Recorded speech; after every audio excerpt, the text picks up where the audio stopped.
Welcome back, and welcome for your first time to those of you who are here for your first time. I hope that we all had a restful break at the end of December, and we're looking forward to a new year of practice. Over the holidays, my whole family was really sick.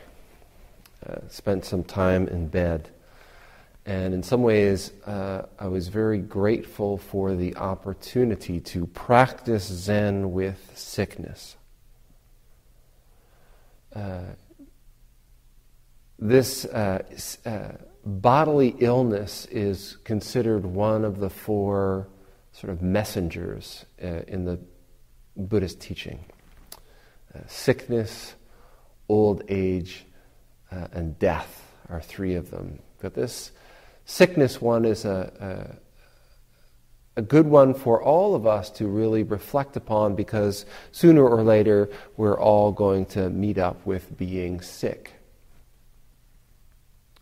The end of the year for me is also a wonderful time to sort of reflect on where my life is going, where practice is going, what I'm engaged in. So this opportunity to just be sort of laid out and reflecting, I think is a wonderful thing at the end of the year.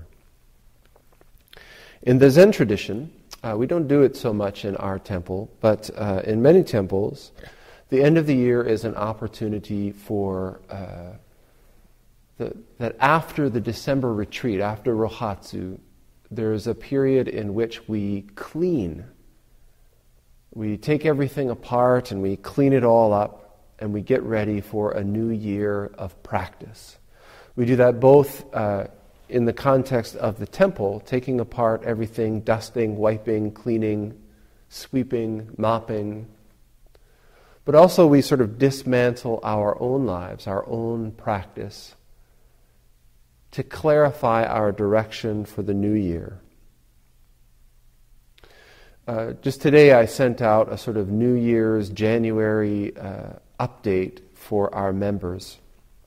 And often one of the things that I ask people who are engaged in our community to do, particularly at the beginning of the year, is to really contemplate your practice. Contemplate how you're going about engaging in your practice and how you want to carry that forward. What is your aspiration for life and for practice in this upcoming year?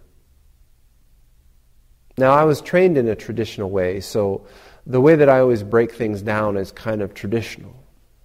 And I recommend that people really investigate different aspects of your life. What kind of engagement with your seated meditation practice do you want to have? Is that something that you want to do once a week? Once a day? Twice a day? Do you want to practice with the community regularly? How often? Are you interested in engaging in some kind of intensive or extended meditation practice, weekend retreats or week-long retreats? Write it down. What about study, investigation of the Dharma teachings, the teachings of the historical Buddha or the teachings of the masters in the Zen tradition? Are you interested in that at all? Contemporary or ancient? Are you interested in finding out more about where this tradition comes from or what it has to offer? What interests you? What aspect interests you?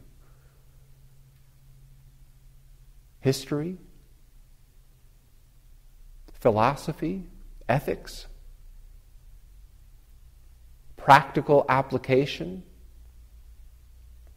Write it down. One of the things that I'm always sort of conscious of, particularly as I get a little bit older, is the physical demands of this Zen practice.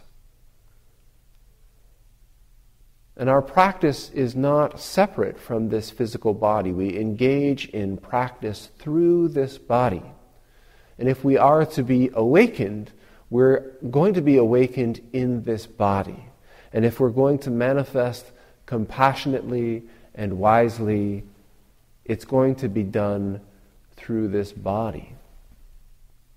So one of the things that we can contemplate is how we are taking care of this vehicle in terms of what we're putting into it and how we are moving it and using it. Are we doing that in a way that's conducive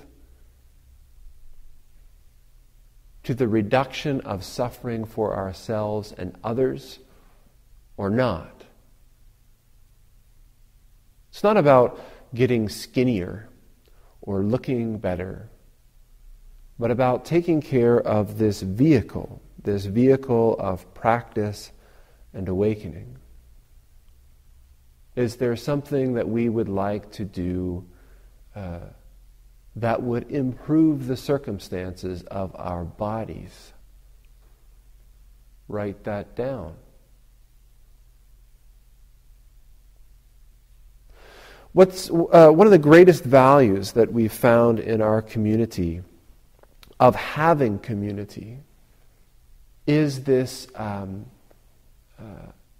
immersion or engagement with accountability. Every one of us, I think, at some point in our lives say, I really ought to do this, or I really ought to stop doing that. Each and every one of us has a moment of clarity about the things that we're doing or not doing and how they're impacting us and they're impacting those around us. And one of the real values of being engaged in a community of practice is that we are in community, in relationship with people who are similarly engaged, committed, walking this path of awakening. And we can use that. We can use our fellow practitioners, and we can use our teacher to be a mirror for us. And through that mirror to hold ourselves accountable for more and more fully embodying, realizing, manifesting our full capacity. Little bit by little bit, developing, growing, transforming, awakening. This word, I say this over and over again, this word Buddha, the one who is awake. We have a figure that's on the Butsudan, the Buddha, the one who is awake. But in the Zen school, it's not this guy 2,500 years ago, the historical Buddha, that is our primary focus. It is in our own capacity to awaken ourselves. And our practice is not to just study and find out and emulate this historical person, but to awaken to the Buddha that lies in each and every one of our hearts. To embody the limitless compassion, the limitless wisdom, the limitless skill that is inherent in each and every one of us. To do this on our own, in isolation, to engage and be consistent in practice, in relationship, in how we manifest in our lives, is incredibly difficult. Without the support of a community, without the support of good friends, we're always just sliding back into what's habitual, what's comfortable, and what's easy. So I encourage each and every one of you, and in doing so, I encourage myself to just take the time to reflect on our practice, on your practice, to reflect on your life, to reflect on your direction in this upcoming year. Set your intention and immerse yourself in this community of support, so that you can more and more fully manifest this intention. In Zen, in Buddhism, we have all these vows we chant. Every Sunday, one of the chants that we do is the 4 Bodhisattva vows. And each and every time we chant it, I'm reminded that this is all that it is. It's not like I'm wanting to get somewhere and be done. But in practice, I recognize that it is this never-ending unfolding, this endless awakening, this endless path. My commitment isn't to get somewhere. It's simply to continue to engage, to continue to take step after step to walk this path.